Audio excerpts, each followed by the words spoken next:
പിന്നെ നാളെ നമ്മൾ വരും. ഓ മീൻ വാങ്ങുമോ? ആ ഓ ചക്ക ഉണ്ടെങ്കിൽ ചക്ക ഇടണേ അപ്പേ. ഈ കൊട്രാൻകുട്ടി വെയിലത്ത് ഹെൽമെറ്റും വെച്ച് ചേട്ടൻ എങ്ങോട്ടാ എന്ന് ചോദിച്ചാൽ എൻ്റെ കൊച്ചു പറയും അമ്മയ്ക്ക് ചക്ക തിന്നാൻ വല്ലാത്ത പൂതി, അതുകൊണ്ട് ഞങ്ങൾ വീട്ടിലേക്ക് പോവാണെന്ന്. അപ്പോൾ ചേച്ചിയും പിള്ളേരും ഉണ്ടായിരുന്നു എൻ്റെ കൂടെ. അപ്പോൾ ചേച്ചിയുടെ കൊച്ചിൻ്റെ ബാഗിലുണ്ടല്ലോ നോക്കിയപ്പോൾ ഒരു പുളിമുട്ടായി കിടന്നു. പണ്ട് 1ലും 2ലും ഒക്കെ പഠിച്ച സമയം ഓർമ്മ വന്നു ഗൈസ്. പുളിമുട്ടായി വരുന്ന അമ്മാമ്മയും ഞാനങ്ങ് സ്മരിച്ചു. പക്ഷേ ഇവളെനിക്ക് പുളിമുട്ടായി തന്നില്ല കേട്ടോ. ഈ റോഡ് തീരുന്നിടത്താണ് ഞങ്ങളുടെ വീട്. കണ്ടോ എന്ത് ഹരിതാപമായ സ്ഥലമല്ലേ, ഒരു സൈഡിൽ പറമ്പും മറ്റൊരു സ്ഥലത്ത് റബ്ബറും തോട്ടം. അങ്ങനെ ഞാനും തേജും കൂടെ ലെഫ്റ്റ് റൈറ്റ് വെച്ച് ഓടിയും ചാടിയൊക്കെ വീടെത്തി. അങ്ങനെ ഇതാണ് എൻ്റെ വീട്. ഉമ്മറപ്പടിയിൽ അമ്മ ഇരിപ്പുണ്ടായിരുന്നു. ഉമ്മറപ്പടിയിൽ ഗ്രില്ലുള്ളത് കൊണ്ട് അമ്മയെ ക്യാമറ കിട്ടില്ല. കോളിംഗ് ബെൽ അടിച്ചു, ഭാഗ്യം ആരും വന്നില്ല. അതുകൊണ്ട് ഞങ്ങൾ വിചാരിച്ചു പിന്നാമ്പുറം വഴി വീട്ടിനകത്തേക്ക് കയറാമെന്ന്.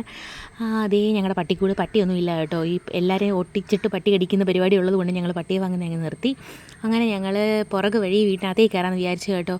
ചെന്നുണ്ടെങ്കിൽ ഞാൻ മുറത്തിനകത്ത് കയറി ചക്ക തിന്നുക എന്നതായിരുന്നു എൻ്റെ ഏറ്റവും ലക്ഷ്യം. പിന്നെ അതിൻ്റെ കൂട്ടത്തിൽ പപ്പ ഉള്ളിവിടെ വാങ്ങിച്ചുകൊണ്ട് വന്നേക്കാൻ ഞാൻ 1, 2 ഒക്കെ അകത്താക്കി. അത് കഴിഞ്ഞ് അതേ ഈ പുളി നിങ്ങളെ കാണിക്കാം കേട്ടോ. ഈ പുളീൻ്റെ പേരാണ് കുടംപുളി. നല്ല രസമാണ്. അതിനകത്തൊരു കുരു ഇരിപ്പുണ്ട് കേട്ടോ. അത് നല്ല രസമാണ്. പക്ഷേ പല്ലി പറ്റരുത്, പല്ലി പറ്റിയാൽ പല്ലി മഞ്ഞാകും. പിന്നെ ഞാൻ അമ്മയെ അങ്ങ് വല്ലാണ്ട് അങ്ങ് പ്രോത്സാഹിപ്പിച്ച് ചക്ക തീറ്റിക്കുമായിരുന്നു. തിന്ന് വളരമ്മയെന്ന് പറഞ്ഞു. ഒരു ചക്കക്കുരു പുറത്തേക്ക് കളഞ്ഞത് നല്ല ഉന്നമായതുകൊണ്ട് തിരിച്ചിങ്ങ് വന്നു. വീണ്ടും പോകുന്ന ചക്ക എടുക്കാനാണ്. പിന്നെ ഞാനും അമ്മയും കൂടെ 1, 2 പറഞ്ഞൊക്കെ ഇരുന്നു. സാധാരണ 1, 2 പറഞ്ഞ് അടിയാവാറാണ് പതിവ്. പക്ഷേ ഇപ്പം അങ്ങനെയൊന്നും അല്ല കേട്ടോ. ഞങ്ങൾ ഭയങ്കര സ്നേഹത്തിലാണ്.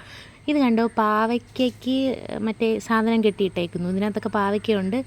അതേണ്ട കെണ്ടം പാവയ്ക്ക. ഇതിനെന്താണ് പറയുന്നത്? പിന്നെ ഈ ചെറുക്കൻ ഭയങ്കര കുരുത്തക്കേടായിരുന്നു കേട്ടോ. അവിടെ ഒരു കട്ടിലിടപ്പുണ്ട്, അതൊക്കെ ഒടിച്ചിടാനുള്ള പരിപാടിയായിരുന്നു. പിന്നെ ഞാനൊരു പുളി എടുത്ത് കഴിച്ചു. ആഹാ എന്തൊരു ടേസ്റ്റ്. പിന്നെ അത് കഴിഞ്ഞപ്പോഴത്തേക്കും ചെക്കൻ്റെ പലഹാരപ്പൊതി കൈയിടാൻ പോയി. എന്താണെന്നറിയില്ല. വീട്ടിൽ വന്നു കഴിഞ്ഞോണ്ടല്ലോ എനിക്ക് വല്ലാത്ത വിശപ്പാണ്. പണ്ടൊക്കെ ആണെങ്കിൽ ഒരു 6 മാസം മുമ്പ് വരുമ്പം വേവിച്ച് തിന്നണമായിരുന്നു. പക്ഷേ ഇപ്പം അങ്ങനത്തെ പ്രശ്നങ്ങളൊന്നുമില്ല. വീട്ടിലൊരു ആൻറ്റി ഉണ്ട്. അപ്പോൾ ആൻറ്റി വേവിച്ച് വെക്കും, ഞാൻ ഇട്ട് തിന്നും. അത് കഴിഞ്ഞ് ഞങ്ങൾ വീട്ടിലേക്ക് കൊണ്ടുവരാൻ കുറച്ച് മോഷണം തുടങ്ങി. കറിവേപ്പില അങ്ങനെ കുറച്ച് സാധനങ്ങൾ വീട്ടിലേക്ക് കൊണ്ടുപോകണമല്ലോ. ഇതാണ് ഞങ്ങളുടെ പുളിഞ്ചി മരം. മൂടടക്കം പട്ടു. എന്തോ ഒരു അച്ചാറിട്ട് കഴിച്ചിട്ടുണ്ടെന്ന് അറിയാവോ.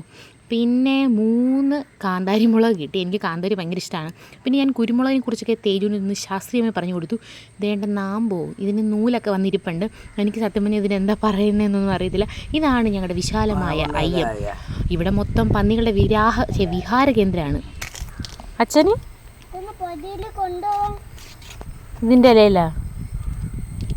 ഇതിൻ്റെ ഇലയിലാണോ നീ അച്ഛന് ചോറ് കൊടുത്തു വിടുന്നത്? ഈ ഇലയിലാണോ നീ ചോറ് കൊടുത്തു വിടുന്നത്?